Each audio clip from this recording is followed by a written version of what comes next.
Salovat bu Payg'ambarimiz alayhissalomga aytiladi. Rasulimiz alayhissalom aytadilarki, duo qiluvchi bilan osmonda bir parda bo'ladi deydi. To'sib turadi duoni. Kim salovat aytsa o'sha parda yirtiladi deydi Payg'ambarimiz alayhissalatu vasallam. Shuning uchun duolarimizni mustajab bo'lishligi uchun salovat aytish kerak aslar. Va kim ko'p salovat aytsa, Payg'ambarimiz alayhissalatu vasallamga jannatda yaqinlashaveradi-da. Bu zo'r imkoniyat u. Jannatda Rasululloh sollallohu alayhi vasallamning yoniga yaqinlashish mana shu salovat bilan bo'ladi. Hikoya keltiradi. Ulug' zotlardan birlari Ka'ba atrofida tavof qilayotgan ekanlar.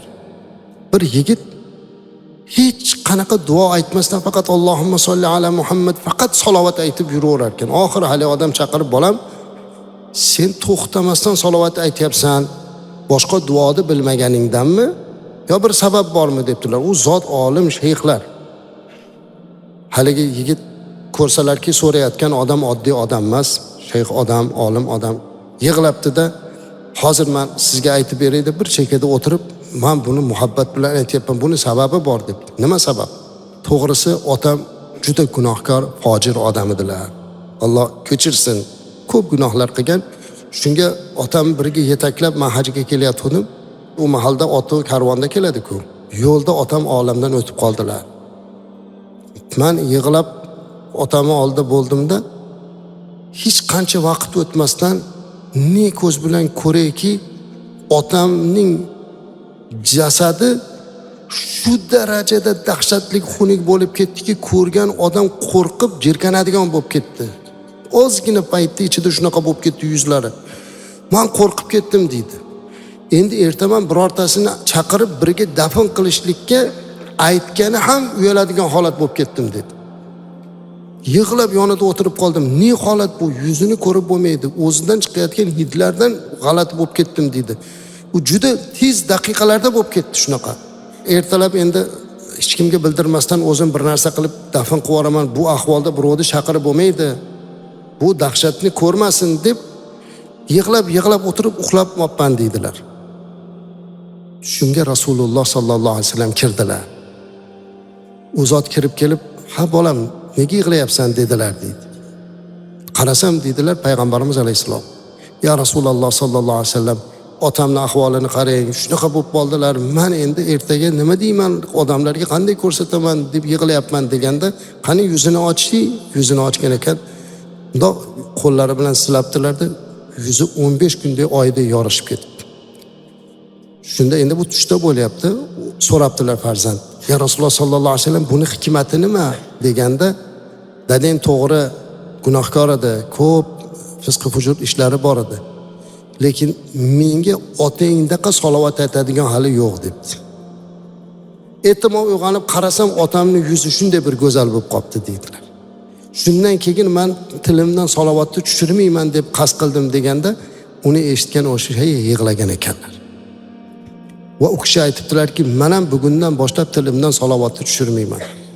Chunki mana shu salovat azizlar, masalan aytaylik, salovat aytish, zikr aytish, Qur'on o'qish sizni duodan mashg'ul qilib qo'yadi. Ya'ni bir xilgilari ko'proq duoga intilamiz. Endi Allohdan so'raydigan narsamiz ko'p-u. Hojatimiz bor, kasalimizga shifo so'raymiz, Allohdan farzand so'raymiz, qarzimizdan najot so'raymiz. Hammamiz tashvishimiz bor, dunyo, oxirat. Shuning uchun iloji boricha shu ko'proq duo qilib shuni so'rasam deymiz. Endi hadislar bor.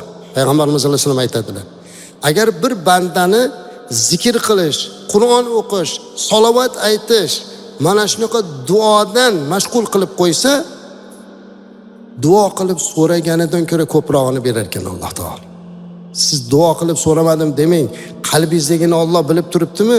Shu zikrimizni, salovatimizni, tilovatimizni orqasidan undan ko'ra ko'proq qilib Alloh berar ekan. Chunki biz Allohga aytishimizni hojati yo'q, Alloh bilib turibdi-da.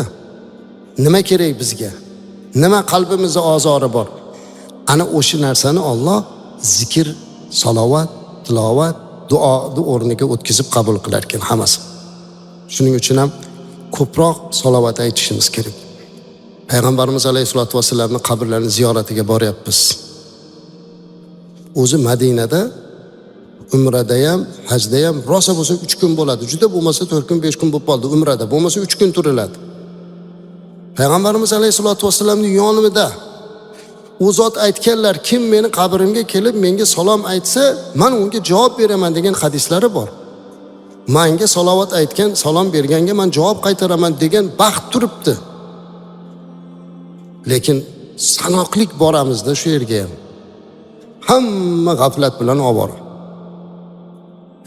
Endi yangicha bir odat chiqarishvordi. Rasulullohning qabrlariga borib falonchi, pistonchi deb qarg'ashdi.